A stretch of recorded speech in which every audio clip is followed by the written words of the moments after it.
Hola a todos. ¿Sabían que la venta de la casa habitación no paga impuesto a la renta? Pero, ¿qué es casa habitación? ¿Cuál es la definición de casa habitación? Vamos a verlo. La definición de casa habitación lo vamos a encontrar en el reglamento de la ley del impuesto a la renta, específicamente en el artículo 1A. Vamos a analizar la definición de casa habitación. De acuerdo al artículo 1A del reglamento de la ley del impuesto a la renta, se considera casa habitación del enajenante al inmueble que permanezca en su propiedad por lo menos 2 años y que no esté destinado exclusivamente al comercio, industria, oficina, almacén, cocheros similares. Pero menciona inmueble que permanezca en su propiedad. ¿Y eso qué significa? Que tiene que vivir ahí, que su documento de identidad figure que ahí vive, que es su casa habitación. De acuerdo con el informe 166 del año 2016 de la SUNAT menciona, tratándose de inmuebles cuya enajenación no está sujeta al pago del impuesto a la renta, por considerarse como casa habitación, no debe presentarse al notario la documentación que acredite la ocupación de dicho inmueble como casa habitación por parte del enajenante por un periodo no menor de 2 años. Regresamos. Entonces, se considera casa habitación del enajenante al inmueble que permanezca en su propiedad por lo menos 2 años y que no esté destinado exclusivamente al comercio, industria, oficina, almacén, cochera o similares. ¿Qué pasaría si vas a vender tu departamento y tu cochera, que es de tu propiedad por lo menos 2 años? ¿Podría calificar como casa habitación? Vas a vender tu departamento y tu cochera. El departamento, si lo tienes por lo menos 2 años, sí califica como casa habitación, pero la cochera no es casa habitación, pagaría impuesto a la renta. Y en el caso de un terreno sin construir, que lo tienes por lo menos 2 años, ¿podría calificar como casa habitación si lo llegas a vender? De acuerdo a este informe de la SUNAT del año 2012, menciona lo siguiente: la ganancia de capital generada por la venta de un terreno sin construir que constituye única propiedad del vendedor se encuentra afecta al pago del impuesto a la renta de segunda categoría, siempre que dicho inmueble hubiese sido adquirido a partir del 1 de enero de 2004.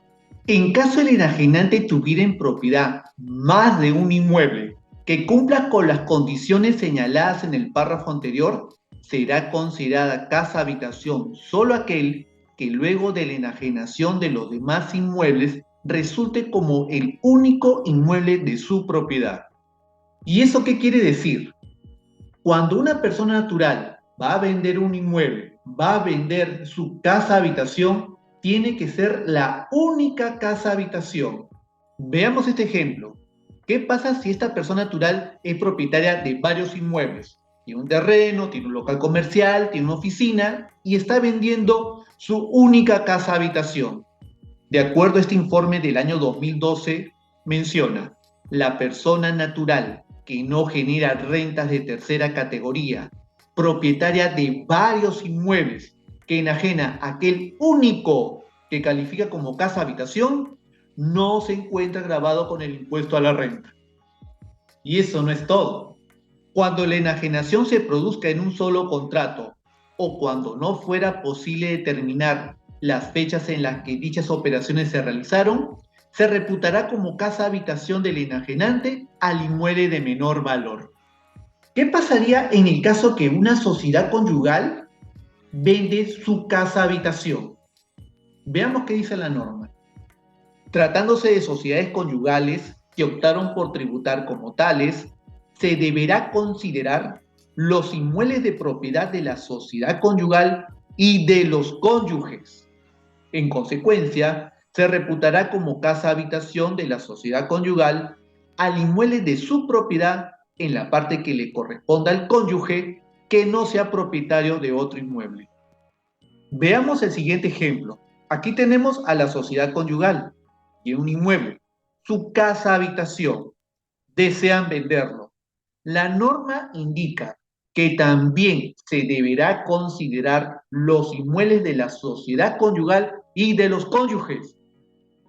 Entonces, habría que preguntar a cada uno de los cónyuges si tiene más de un inmueble que califica como casa habitación. En este caso, Ken no pagaría impuesto a la renta porque está vendiendo su única casa habitación, pero su esposa Barbie no. Ella sí va a pagar impuesto a la renta porque tiene más de una casa habitación. ¿Y qué sucede cuando se trata de sucesiones indivisas? Se deberá considerar únicamente los inmuebles de propiedad de la sucesión. Pero, ¿qué sucede si estamos hablando de inmuebles sujetos a copropiedad? Menciona, se deberá considerar en forma independiente si cada copropietario es propietario a su vez de otro inmueble. En tal sentido, se reputará como casa habitación solo en la parte que corresponda a los copropietarios que no sean propietarios de otros inmuebles. Pongamos este ejemplo. Imaginemos que los Teletubbies tienen la casita de los Teletubbies y es su casa habitación y lo quieren vender. La norma indica que se deberá considerar en forma independiente si cada copropietario es propietario a su vez de otro inmueble. Hay que analizar a cada uno de los Teletubbies y de repente este Teletubby tiene más de una casa habitación. Este Teletubby sí paga impuesto a la renta. ¿Y qué pasa si el propietario no vive en el Perú y quiere vender su inmueble? ¿Podría declararlo casa habitación y no pagar impuesto a la renta? De acuerdo a este informe de la SUNAT, menciona la ganancia de capital obtenida por una persona natural no domiciliada en el Perú por la transferencia de propiedad de un inmueble situado en el país, cuya adquisición fue realizada a partir del 1 de enero del 2004 y que constituye casa habitación, no se encuentra grabado con el impuesto a la renta. Espero que esta información haya sido de utilidad. Por favor, siempre revisen la base legal que les acabo de compartir. Si les gustó este video, por favor, comenten, déjenme su like y bueno, nos estaremos viendo en los siguientes videos. Muchas gracias por acompañarnos.